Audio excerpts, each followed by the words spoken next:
All right, Washington football addicts, welcome back to another episode. This is episode number 67. Tonight with us, we have a wonderful guest. We have Mr. Mitch Tischler from NBC Sports Washington. Mitch, thanks for joining us tonight. Absolutely. Happy to be here, boys. All righty. And we got myself, Steve, and we got Mr. Phil joining us Hello. tonight. And you guys know how we like to start our show. We always pay homage to the former Washington football players who's come before us. And being episode 67, we'll see who Phil has in the hopper for us tonight. Number 67, not a number that has a tremendous amount of, Ring of Fame players or anything like that, but we do have Ray Brown wore number 67. Ray Brown actually played for Washington twice. He played for Washington from 1989 to 1995. Spent the last 3.5 seasons as a starter at left guard. So he kind of came in after the second iteration of the Hogs dissolved. Went on to San Francisco for several years. Detroit, came back to Washington for the final 2 years of his career. Those final 2 years were at ages 42 and 43, where he was a right tackle for us. Think of it this way, people. Everybody talks about how it's amazing that Tom Brady at 43 is playing quarterback. This is a guy who played offensive line, which is an extremely physical position, and you're carrying 300 pounds plus weight on your body. And this guy actually started 14 of 16 games for us in 2004 as a right tackle. That was Gibbs's first season coming back. Ray Brown is one of those guys that, when you don't think of his name, but when someone brings it up, go, oh, yeah, I remember that guy. He played forever. Yeah, dude played until he was 43 years old. Actually started 2 games his last season in 2005, which was that, wonderful playoff run we had with Mark Brunell. So he was backup right tackle for us there behind John Jansen. And just, one of those players that just always had a job in the league. I mean, most of the games he started came after he turned 30.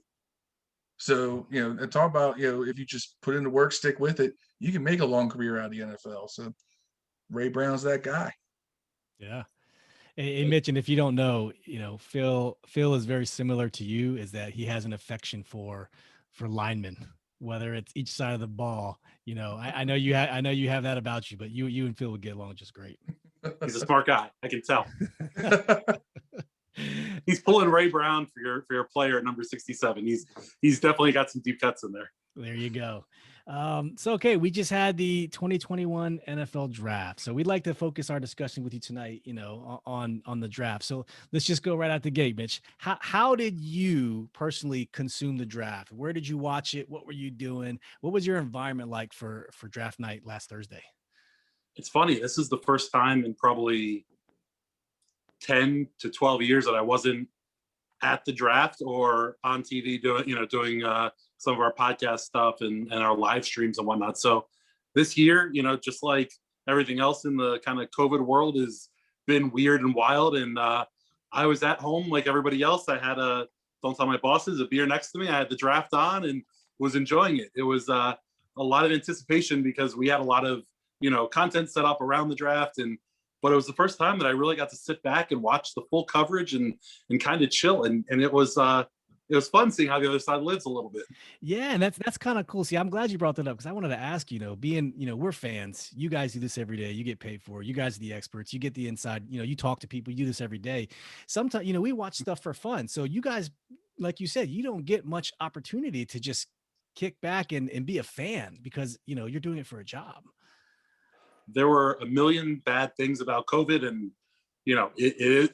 hopefully it was what it was and we can be on the other side of the mountain. But the one thing that was interesting / different for us was this is the first time I didn't travel for Washington football road games since I started covering the team in 2008. And home games, we were at the stadium, but for home games, I wasn't down on the sideline, which is something that I've done forever. But for the road games, we watched from home. Sometimes we got together and watched outside, when the weather wasn't too bad. But for the most part, just like you guys, I was on my couch watching the games, following the game on Twitter, doing all the things that fans get to do. And it was a totally different experience, in taking in a game that way versus, at the stadium on the sidelines, kind of in the middle of all of it as it's happening. And it gives you a totally different perspective. And it was fun seeing it from the other side. Hopefully this season we can go back to normal and I can get back get back to around the team, around the stadium, around the game, which I love. Right. Go ahead, Phil. I was gonna say, so let me ask you this: since I know you got to put up with Twitter warriors every day, does it kind of getting to sit back and be in that perspective again? Does it give you that feeling of you can kind of see what these people on Twitter and the armchair quarterback fans and all that, how they're consuming the game? Does it kind of give you that perspective? Because I know it's probably hard sometimes to grasp why don't these people see it when you're so deep in the mix most of the time. Yeah, I mean, I certainly found myself, for big plays or plays that I thought something caught my eye, rewinding the game and then fast forwarding through the, in between play stuff. But, I see, in a day to day, week to week, month to month, how reactionary fans can be to every signing, every rumor, everything that happens. And when you're sitting on Twitter looking at it during the course of a football game, it's a microcosm of that. One bad rep from a player and that guy needs to be benched or he shouldn't be on the field, or one good play from somebody kind of marginal and why does this guy get more playing time? And it's just it's all fast and furious and things are coming at you, and the fan in you wants to react every time you see a play because heck, you're watching the game, you want them to win, you want every play to be perfect, you want every guy to be perfect. So I get it. It's just a different way to kind of consume football. Absolutely. And I know there's some people that cover the team that aren't necessarily fans. It's just a job for some people, but I really appreciate, the ones who are fans. And so before we move on to the actual draft, so can you tell us your fan story? How did you become a fan of the Washington football team? Like, were you born into it? What's your story? I have a kind of roundabout way of this, which I don't know how many Washington football fans will love this, but I grew up in the DC area. I grew up in Maryland. I didn't grow up watching a lot of NFL football, but obviously Washington was great during that time. And so when they were making playoff runs and they were in the Super Bowl, we would go to our friends' houses and have Super Bowl parties and all those kinds of things. I mean, I remember clear as day the 92 Super Bowl, 91 Super Bowl, I was 7 years old at the time and being at, my parents' friend's house for it. But because I didn't watch a lot of football and all my friends growing up were Washington football fans, I was kind of like the antithesis fan. So I grew up as a big fan of the Dolphins, and Dan Marino was my guy. I loved him. Yeah. But, as I kind of grew up and I went to University of Maryland and, kind of stayed around the area, you kind of start growing into it. When I started covering the team, it starts off where, you kind of meet some guys that are, really nice guys and good dudes, and you kind of start rooting for them. And as you're rooting for the guys that you like, you kind of find yourself, kind of getting into all of it. So that's kind of how it all kind of, matured as I grew up and I started being around the team more. You kind of get a feel for, not just obviously the history of the franchise, but the guys that are on the field that everyone's rooting for. You get to, you kind of get to know, you get to know these guys a little bit, and it's easy to root. There's, we've been lucky here in DC that there haven't been a whole lot of guys that have been difficult to root for. And so that makes it all that much easier to work with them. It makes it that much easier to cover them. It makes it that much easier to talk about them, the whole nine. And I think that, we're kind of lucky that that's been the case around here. Right. And I think it's only going to get easier with the way Ron's drafted, these characters. I'm curious because Mitch is around my age and remembers the same Super Bowl as clearly as I do. Where in Maryland are you from originally? Montgomery County. Hey, that's where I am. I'm in Silver Spring. Damn. There you go. Mount Rainier. So that's why I was curious. I was like, don't tell me this guy was having the similar age, same experience of that Super Bowl and everything, and he was just down the block. That's what I was curious about. I'm on New Hampshire Avenue. I was cleaning out my bedroom in my parents' house, and I have the Wheaties box from that Super Bowl, and I like, my mom made this like elaborate cake, and like for whatever reason that stuck out, being the man that I am, that stuck out of my head. And like it's funny, like the little things that stick with you outside of the team celebrating on the field with the confetti falling. Yeah, I got that same Wheaties box sitting in storage right now. I got that one and I got the Doug Williams one as well. So That's awesome. I'm glad to meet someone else that has that same Wheaties box. I mean, this year is what, 30 years, 40 years, 30 years. My math, I don't Thanks, my math Steve. right now. Now It's we all feel It's forever. good. At least our podcast is the only one that's terrible at math. Yes. we're right there with you. Okay, so let's go right into the draft. I'll just rattle off the picks real quick. In round one, Jamin Davis, linebacker of Kentucky. Round two, Samuel Cosme, tackle out of Texas. Three, Benjamin St. Just, DB out of Minnesota. Third round pick, De'Ami Brown, wide receiver out of UNC. Round four, tight end John Bates out of Boise State. Round five, Derek Forrest, safety out of Cincinnati. Round six, long sniper Cameron Cheeseman out of Michigan. Round seven, William Bradley King, defensive end Baylor. Our second seventh round pick, Shaka Toney, defensive end out of Penn State. And our Mr. Irrelevant, round seven, Mr. Dax Milne. I don't know if I'm saying that right. Milne, Yep. out of BYU. So just right at the gate, Mitch. Who is your favorite pick out of all those picks that we got on Thursday? Well, there was only one pick on Thursday, but throughout the weekend, Thursday going all the way to Saturday. Yeah. I like the Sam Cosme pick. I mean, aside from him being an O lineman, he's a guy that I talked up for weeks leading up to the draft. He was a guy that I really liked. I thought his biggest fault was some effort and coaching aspects of his game. And if there's one thing that we've learned from Ron Rivera over the years, or over the year, I guess, is his attention to detail and speed at which he wants practice done. And I think that he's the perfect kind of coach, along with John Metzko, to kind of get their hands on him and mold him into the tackle that they want him to be. So I mean, honestly, I thought they had a really good draft overall. There wasn't a whole lot of sexy picks in there.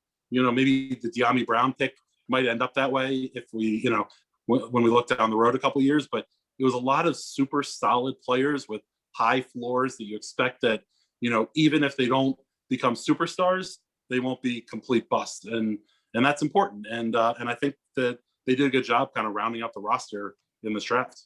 Right. And you guys said it on your podcast too, on the Washington Football Talk podcast, where, it seems like they stuck with their board. They didn't maneuver too much. They went with who they thought that was their guy. They didn't go too crazy.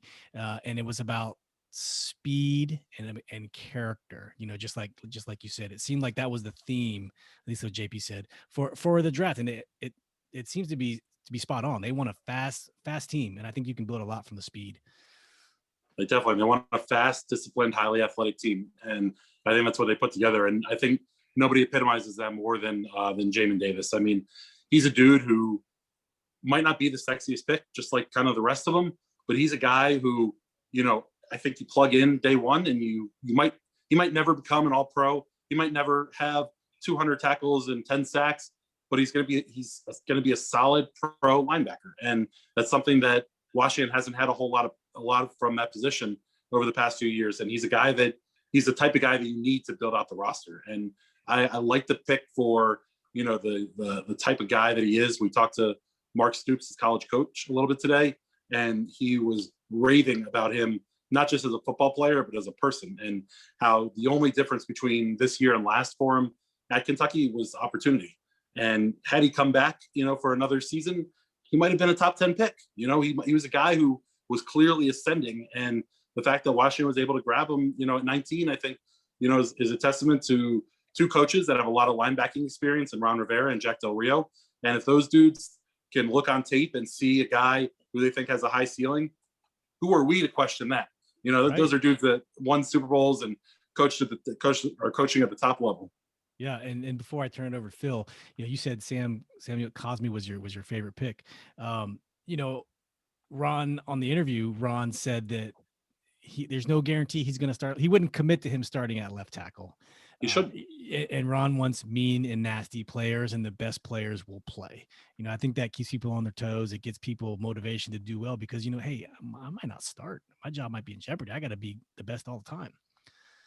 I think what you got to look at is last year Ron stepped in, and it was his first year to turn over the roster. But first he had to evaluate what he had in-house.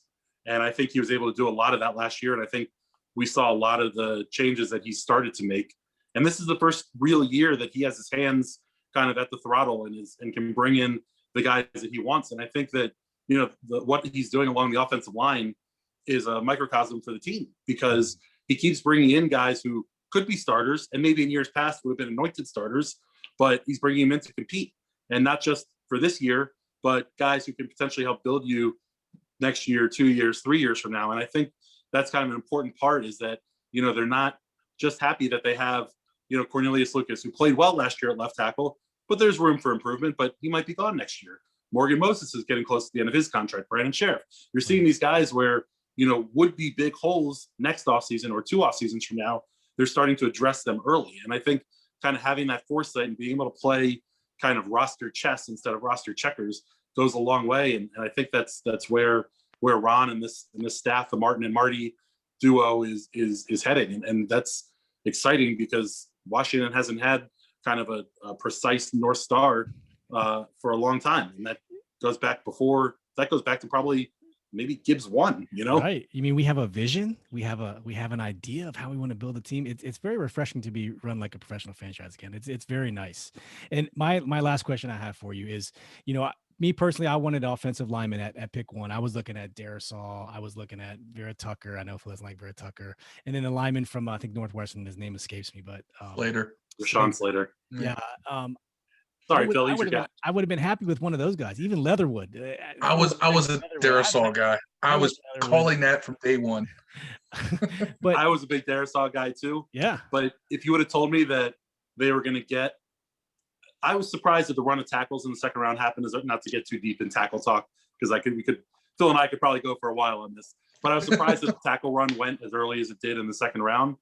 But I think that Sam Cosmi was my favorite of all the second round tackles that went. And that includes Eichenberg, that includes Walker Little, that includes all those dudes. So Tevin Jenkins, I like what they did there. So if you would have told me at 19 that they were still going to be able to get what I considered the top second tier guy in the second round, I'm happy they did what they did.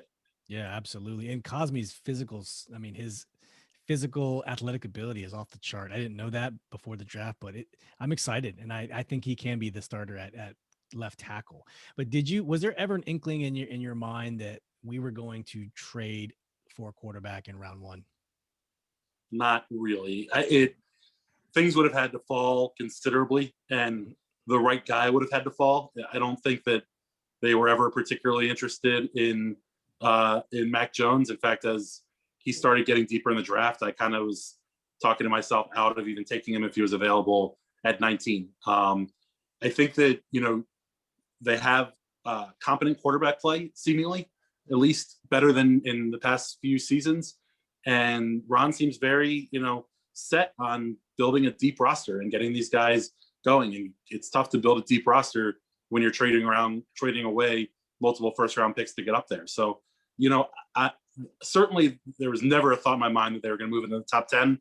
Had, Fields or Lance gotten past that Eagles, Giants, Cowboys 10, 11, 12 block into the Chargers at 13 or Vikings at 14, maybe they would have started looking at a possible move up to there. But the fact that none of those 2 guys were available there, and obviously Mac Jones made it, I think, kind of easy for them to sit back. But they did a good job allowing just enough smoke up there to let people think that maybe they might do it, and keep all the teams on their toes. Right. And I'll say this. It's funny when we talk about the draft and the podcast leading up to this, I never really talked about Cosmi, and a lot of that was because I didn't think that we would go for him at 19, but I also didn't think he would be available to us at 51. So I was like, well, not even gonna bother with it. So when we got him, I had the same reaction. I was like, oh my God, how did we get Cosmi? So that I'm with you. I really like that pick. Well, just real quick on Cosmi, he was a guy who was a late third round pick up until, maybe a month before the draft or so. And he was one of those guys who late kind of started popping up the boards. And I think what I was mostly saying was I wanted them to trade their 2 third round picks, and they might have to move up in the third round to go get them. But I mean, with the tackles going where they went, like we said, the fact that they were able to snag him at 51 was great. Yeah, I've had a feeling that just that there would be a run early in the. I had that a feeling that would happen, but I just didn't think that anybody I'd want to take a 51 would be there. So I'm glad we did, because like I said, that dude, he's athletic. And by the way, for those who do enjoy lineman talk, the guy has great feet for a lineman. He's very agile and he's very good at positioning himself. So all you Look no Hogs further than fans, his touchdown. I'm yeah, sure you guys have seen it. Yep. Catches a pass behind the line of scrimmage, has a little juke. We talked to him about it, and he said that during practice they ran it twice, and Sam Ellinger just gunned the ball at him both times, and basically told him, if you drop this once in practice, we'll never run it in the game. And he caught it both times in practice and caught it in the game, and there we are. I mean that I'll tell you what, Washington social media loves playing that clip, because I've seen it about 6 times on Instagram, and all at different camera angles. Like, okay, we get it, guys. Guys athletic. But speaking of linemen, they traded into the 6th round and got a long snapper. I understand this was kind of a shallow draft. You're going after some of the guys that you would consider undrafted free agents. Figure, well, instead of competing for these guys after draft, let's just get them now, nail them down to minimal contracts. But let me ask you this: since when do you trade up into a round for a long snapper? I mean, have you? So Do you have any insight into this? Do you have any insight into this one? I have a theory about it, and certainly it's odd and doesn't happen very often. But they traded next year's 5th for a 6th and an extra 7th this year, and so they ended up with 3 7th round picks. They made that trade, I think, either right at the beginning, right at the end of the 4th round, or right at the beginning of the 5th round. So they made that trade before the run on long snappers, if you even want to call it that, happened in the draft. And I would bet that if you were to give Ron and Marty and Martin a little truth serum, they were hoping they could pick them up in the 7th round. But once the Bama long snapper went off the board, they didn't want to be caught, musical chairs without a chair. And so at that point, they had to take him. Obviously, great for Cameron Cheeseman. Like, how many long snappers get drafted? Not very many. He's in a really tough position because this fan base loved Nick Sundberg, and I don't know if another long snapper in the league is going to be as criticized and be watched as critically as Cameron Cheeseman is going to be. The thing that you say about it is, for most good football teams, 6th and 7th round picks don't necessarily make the team. They might make it if they pop, but mostly they go to the practice squad, and sometimes you never hear from them again. And if Cameron Cheeseman ends up being Ethan Albright, Nick Sundberg, Cameron Cheeseman, dudes that you had for a decade at a time, in 5 years, you're going to care that they used the 6th round pick on a long snapper? Nope. I think that in the heat of the moment, it was something easy to jump on and be like, what in the world is going on?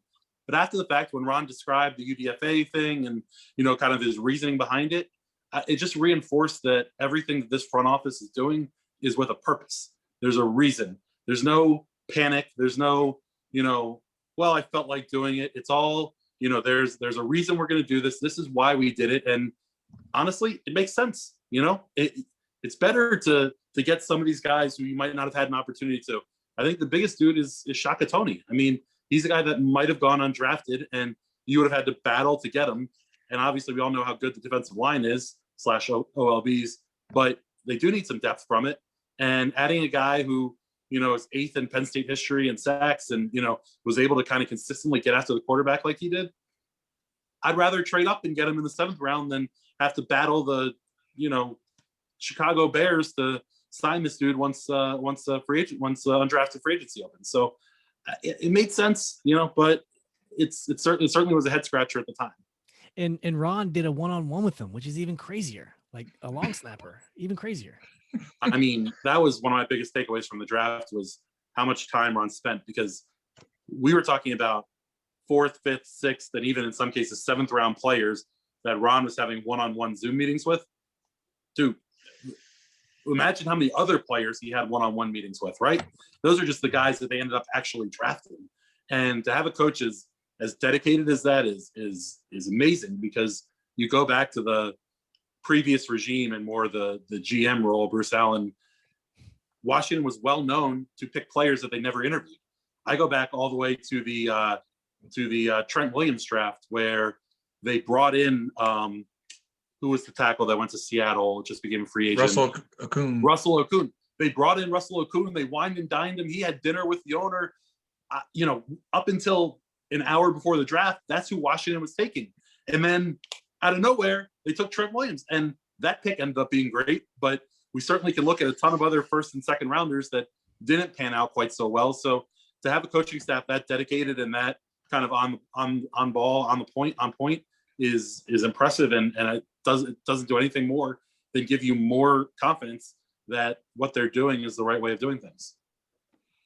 Yeah, and it's interesting because I've long said that the thing you have to get used to the most with this team, with its coaching staff, as opposed to prior regimes, is that there always seems to be a plan A, plan B, plan C. There's never seems to be a moment when it comes to personnel moves, things like that, where they seem to be caught off guard.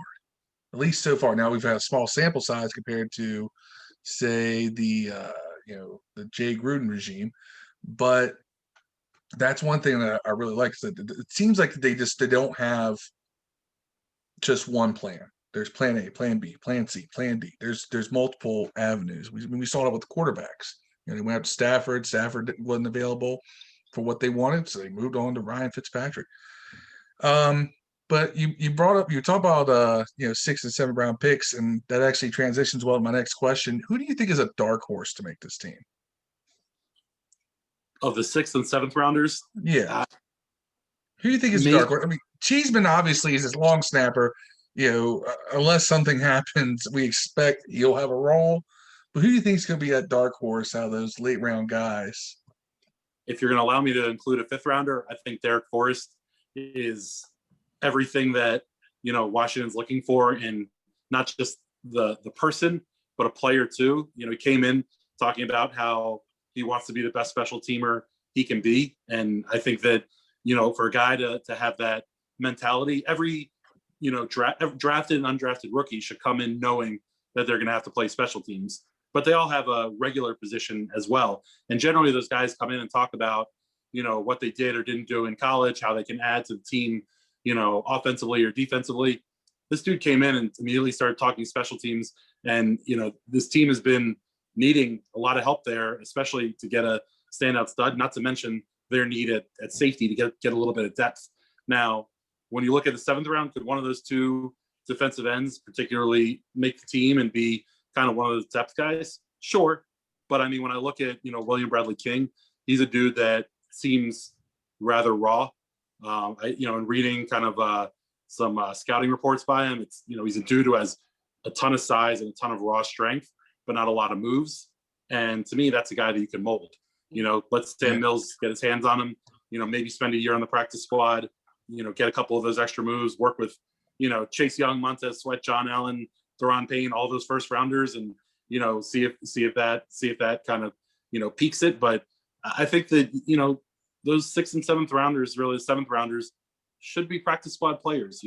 For good football teams, those guys are generally don't make the team. Now, we've all fallen in love with Troy Apke and, Trey Quinn and other dudes who were drafted, Mr. Irrelevant and whatnot. But like, when you're a good football team, Mr. Irrelevant ain't part of your plans. And if one of those guys happens to pop like James Smith-Williams did last year, then you're able to kind of adjust on the fly. But the plan shouldn't be for any of those guys to be making any sort of real impact this year.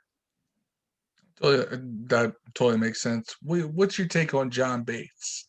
There's a lot of love and hate in this fan base right now for John Bates. Some people see it as he only caught 40 some passes and 40 some games, passes. 44 passes in 47 games, whatever, at Boise State. But at the same time, every scouting report says he's got really soft hands. He's a good pass catcher. And then other people complain that he's not very athletic. He has slow 40 time, yada, yada. What's your take on John Bates? Because tight end is such a hotly debated subject right now. I mean, the biggest thing is they had to upgrade a tight end, because there were times last year and honestly in years past where if you went 12 package, you went with 2 tight ends, you knew that one guy was your blocking guy and one guy was your running guy. So it was, or a passing guy. So it was a dead giveaway when certain players were on the field. And so they needed an upgrade there. And I think that's what they were going for here. Now, Logan Thomas and Chris Cooley have both talked highly of him. So, I hope that they're right and I'm wrong, but I'm part of I have a little bit of hesitancy towards them. I mean, not just the catching numbers, because part of that is how Boise State runs their offense. To me, the bigger stat that stood out was he didn't have a single catch in the red zone and in his entire career. And for a guy to be that big and have that great of hands and everything else and not get an opportunity to catch the ball in the red zone, to me is a little bit of a red flag. It's great that he has the second best hands in the draft, but if he can't separate himself at all from linebackers and safeties who are going to be covering him, then I don't know that he's going to have an opportunity to really catch the ball. The bigger thing is, I think that he is a good blocking tight end and he has serviceable passing game skills. So you can bring him in the game and it's not a dead giveaway at what's happening. And I think when you look at kind of the run of tight ends that have been here outside of, whoever the starter was at the time, it's been, I would say, a pretty humble group to be nice. So, I think that he gives just enough to be kind of that extra little wiggle in the passing game. But to me, if I'm drafting a blocking tight end, quote unquote, I felt like there was probably an opportunity to get a player of similar caliber a little bit later in the draft. But hopefully the dude works out and he's, he is way more athletic. He's certainly the persona that Ron Rivera wants. Ron talked about his first interview with him. He asked him, why he didn't catch more balls. And he said, that's not what the game plan was. Boise State didn't want to throw the ball a lot to their tight ends. He's like, and I was here to do what was best for the team and win. And, if you want to say something that's going to get Ron's juices flowing, that's it right there. So again, it's another high character guy and certainly a guy who's not going to be a, me issue guy. So hopefully he works out. Hopefully he's better than I think he is. But of all the picks, he was the one that I had the most concern over where they took him. Right, because they passed on Brevin Jordan from Miami, if I'm not mistaken, right? They did. Yeah. So hopefully it pans out. Brevin Jordan's senior season had more yards, had more catches, yards, and touchdowns than Bates did in his entire career. Crazy. Well, but I don't know if they need another passing game tight end. Is Logan Thomas has done a good job filling that. Well, let me ask you. I should just kind of come off of that. Do you think that the NFL player comp with Bates being Jeremy Sprinkle was a fair one? No, because Jeremy Sprinkle is the guy that I was talking about without trying to name names because I didn't want to, badmouth anybody. But Jeremy Sprinkle was a guy who, when he checked into the game, when he ran in number 87, raised his hand, wiped his jersey, every team said, "Run, run, run." They knew what was coming. And if he did happen to leak out in the passing game, which I think it was in Arizona. I don't remember it was against the Cardinals or the Niners, but ball hits him right in the hands and just drops straight to the ground. And there it was, we used to joke when Andre Carter was here years ago, they would run tip drills in practice and they would put him on the jugs and they would have it.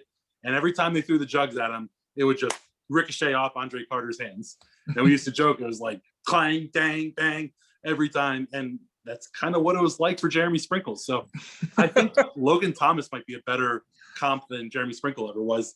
He's a guy that was mostly a blocking tight end, but proved to be able to catch the ball a couple times and had a nice 8 to 10 year career. So I if he's able to, mimic that a little bit, then I think that might be not the worst, not the worst pick ever. Well, here on the Watch Them Football Addicts, we're a little different. We don't mind poking fun at players. So internally, we like to call Jeremy Sprinkle Featherstone. If you remember the reference from Necessary Roughness, the movie, don't throw it to Stonehenge.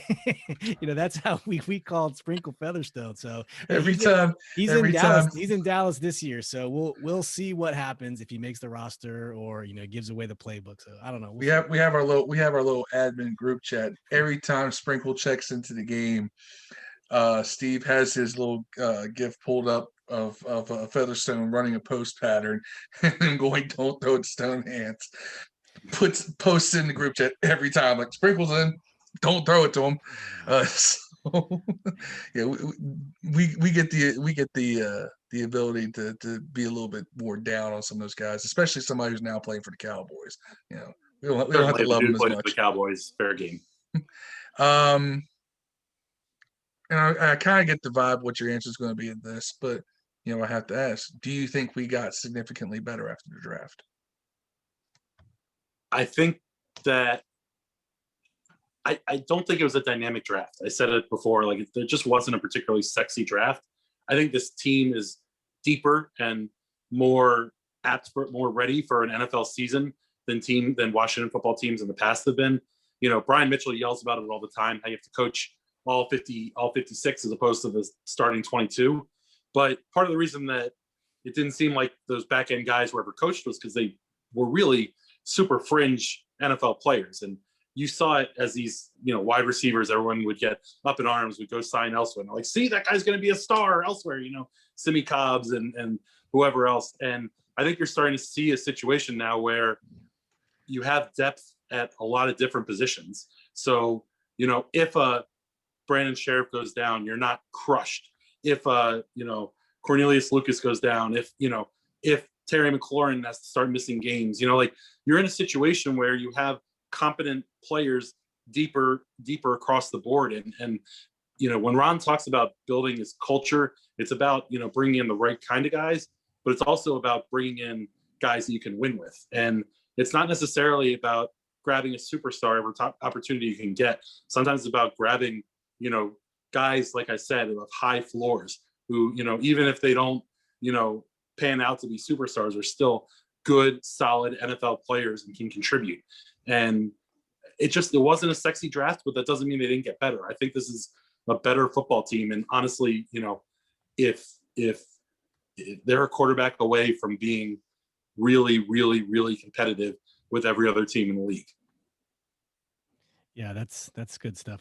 That's a good way to I think, summarize where we are moving forward into 2021. I mean, I want to say that in 2 weeks, or May 17th, they're in phase 2. They're going to be in person, with the rookies, and then 24 May they have the OTAs, and then we're a month away from mini camps. And I mean, it's coming quickly. And I know your guys' job, you probably have a little bit of lull here, but you guys are gonna get busy here real soon. There's no lull. No, there's a lull after mini camp. We'll have a little lull before training camp starts, but things are fast and furious now. But this is the fun time. Like, this is, you deal with the February, the Ides of February and March to get to this time when there's, real football to talk about. And Thursday, we're going to get the schedule. We're going to have a ton to talk about when the schedule gets released. Fingers crossed, the team ends up playing in London against the Falcons, including the, Vegas game as well. It's an exciting time. And, it's been, other than, the back half of that 2012 season when Robert was turning into, a superstar in front of our eyes, I think this is the most exciting time that it's been since I started covering the team. Legit side, I think that, there is true disappointment to anything less than a 500 season. I mean, this is, there are true expectations. That's a good thing to have. It's good to have a little bit of that pressure on your shoulders. It's good to have a little bit of that fire underneath you. And I think it's going to be a fun season. It's going to be a fun rest of the offseason. It's going to be a real fun season. Do you think we're a 10-win team? I think with the 17 game schedule, they're a 10-win team. Yes. 10-7. Yeah, that puts us probably around the same draft pick scenario as this year. If they want to get a quarterback for next year, it's going to get very interesting. Picking around that, Yeah, they might be looking at bringing in a veteran or something. But yeah, I think that the progression that I'd like to see for this team, I think year one, they were ahead of the game, making the playoffs, and say what you want about it, but it was important to see that, for a team that started off so poorly to come back and play well. Year two, I want to see them win a playoff game. Year three, make it to a NFC championship game and see where things go from there. And, maybe those are lofty expectations for a team that hasn't done that in God knows how long, back-to-back playoff seasons. But I think that's what's fun about this, is that there aren't a whole lot of people that think that's ridiculous. And there's certainly been years and years and years, 3 decades of it, where that felt like climbing Mount Everest, winning back, going to the playoffs back-to-back years. So I think that this team's heading in the right direction. I'm on board with what Ron's doing. I think things are moving well. And it's funny, you guys cover the team at this level, and I listen to sometimes Sirius XM NFL right on the way to work, and never in my life have I heard national media talk in this team, and even in the most positive manner till Ron came on board. It's crazy. It's crazy, and it's fantastic. I hope it continues Yeah. at all. So Mitch, we just want to say, thanks for taking time out of your busy day with all the crazy DC sports going on. We have all major sports going on in the DC area. We got the Wiz on a run. We got the Caps beating up the Rangers at the beginning of the game, and the Nats are they're doing okay. But I know you're busy, and we want to thank you for taking time out of your day to come chat with us. And I know everybody knows you, but where can everybody find you at on social media, your writings? What's the best place they can find all of Mitch Tischler content? Yeah, NBC Sports Washington is where all of our stuff is posted, but Washington Football Talk Pod, and Twitter and Instagram at Mitch_Tischler. Right, and let's not forget Cameo. Let's not forget the Cameo. Let's And get Cameo that. as well. Let's get that Cameo plug. We got to keep you above Pete. Unless we can say something about it. We got to keep you at least one more above Pete on the cameos. Listen, the Instagram and Twitter DMs are a wild place, and Twitter mentions are a wild place. Cameo might be a step above all of that. It's absurd and fun and crazy, and it's interesting to see what all these Washington football fans come up with. That's right. I'm gonna do one just for fun, just because you came on the show. Let's go. We had a couple guys that could make it tonight, and they just wanted to give their best to you and thank you again for coming on with us. But once again, we look forward to doing this again sometime. As the season gets closer, hopefully, you have some time to sit down with us and we can talk about who made the team, who didn't make the team, and how camp rolls out right before the season starts. But we do thank you, Mitch, and we hope to talk to you soon. Absolutely, happy to do it, guys. All right, take care, Mitch. Thank you. Thank you.